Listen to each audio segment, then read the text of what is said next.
সার্থকের বিদেশ চলে যাওয়ার পূর্বরাত্রেই সার্থকের বাবা হঠাৎ করে অসুস্থ হয়ে পড়ে। হ্যাঁ বন্ধুরা, ভিডিওতে লাইক দিয়ে দেখতে থাকুন। সার্থক এবং স্রোতের সম্পর্কটা একবারে চিরতরে শেষ হয়ে যাবে এই কথা ভাবতে ভাবতে হঠাৎ করেই যখন সার্থকের বাবার শ্বাসকষ্ট শুরু হয়ে যায়, ঠিক সেই সময় সার্থকের পিসিমণি এবং ঘুগনি চিৎকার চেঁচামেচি শুরু করে দেয়। আর বলতে থাকে যে, সার্থক তুই কোথায় আছিস, এক্ষুনি ছুটে চলে আয়, তোর বাবার জানে কেমন করছে। তখন এই কথা বলা মাত্র স্রোত সার্থক দৌড়ে যখন সার্থকের বাবার রুমে আসে, ঠিক সেই সময় সার্থক বলতে থাকে যে, কী হয়েছে বাবা, তোমার বুকে ব্যথা করছে, তোমাকে এক্ষুনি হসপিটালে নিয়ে যাবো, বলছো না কেন বাবা? এরকম করে চুপ করে থাকলে কী করে আমরা বুঝতে পারবো বলো তো?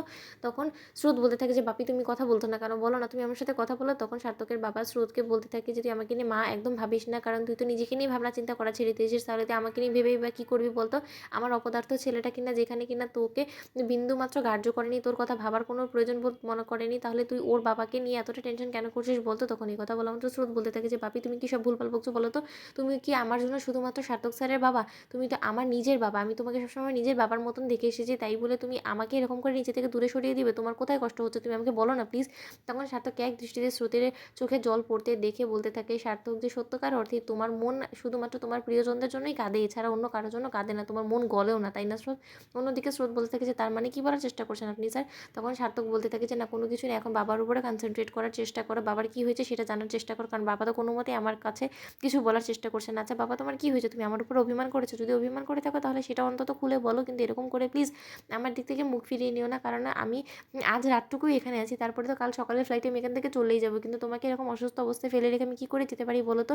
তুমি আমাকে এরকম করে কষ্টের মধ্যে থেকে আমাকে বিদায় করবে বলো তো এখান থেকে? তখন এই কথা বলা মতো সার্থকের পিসিমণি বলতে থাকে যে, একদম সার্থক, তুই তোর বাবার সংস্পর্শে যাওয়ার চেষ্টা করবি না, কেনই বা করবি বলতো? কারণ তুই তো তোর দায়িত্ব কর্তব্য সব কিছু থেকে পিছা ছাড়িয়ে দূর দেশে পাড়ি দেওয়ার কথা ভেবেই ফেলেছিস, সিদ্ধান্তটা নিয়েও ফেলেছিস, তাহলে আর শুধু ন্যাকা ন্যাকাই মিথ্যে অভিনয়টুকু না করলেও হবে। আজ রাতের জন্য অন্তত দাদার অভ্যেসটা তুই বিগড়ে দেওয়ার চেষ্টা করিস না, কারণ তুই তো সম্পূর্ণরূপে গোটা বাড়ি থেকে শুরু করে দাদার দায়িত্ব অবধি স্রোতের কাঁধে চাপিয়ে দিয়ে এখান থেকে পালিয়ে যাওয়ার কথা ভাবছিস, বরঞ্চ সেটাই তুই কর, তুই দাদা থেকে সামনে থেকে সরে যা, কারণ দাদাও চায় না তোর মুখ দেখতে। তখন এই কথা বলা আমাদের সার্থক বলতে থাকে যে, না পিসিমণি তুমি কী সব বলছো বলো তো? আমি বাবাকে এই সিচুয়েশনে রেখে আমি কোথাও যাবো না। তখন সার্থকের বাবাও ইশারা করে বলতে থাকে যে, আমি চাই না যে আমার অসুস্থতার কারণে তুমি এখানে থেকে যাও, যেখানে কিনা তোমার এই মেয়েটার মুখ দেখে তোমার মন গলেনি, সেখানে কিনা আমার মতন একটা বুড়ো মানুষ চলে গেলে তোমার কী যায় আসে বলো তো? তুমি আমার অসুস্থতার জন্য কেন এই শহর ছেড়ে যাবে না বলো তো? তুমি যেখানে যাচ্ছিলে তুমি তোমার মতে সেখানেই যাও, কারণ তোমার জন্য সেটাই বেটার, কারণ আমি বেঁচে থাকি বা না থাকি তাতে তোমার কোনো কিছু যায় আসে না, কারণ তোমার পরিবার তোমার জন্য কোনো সময় ম্যাটার করেনি, আর আজ অবধি করে না।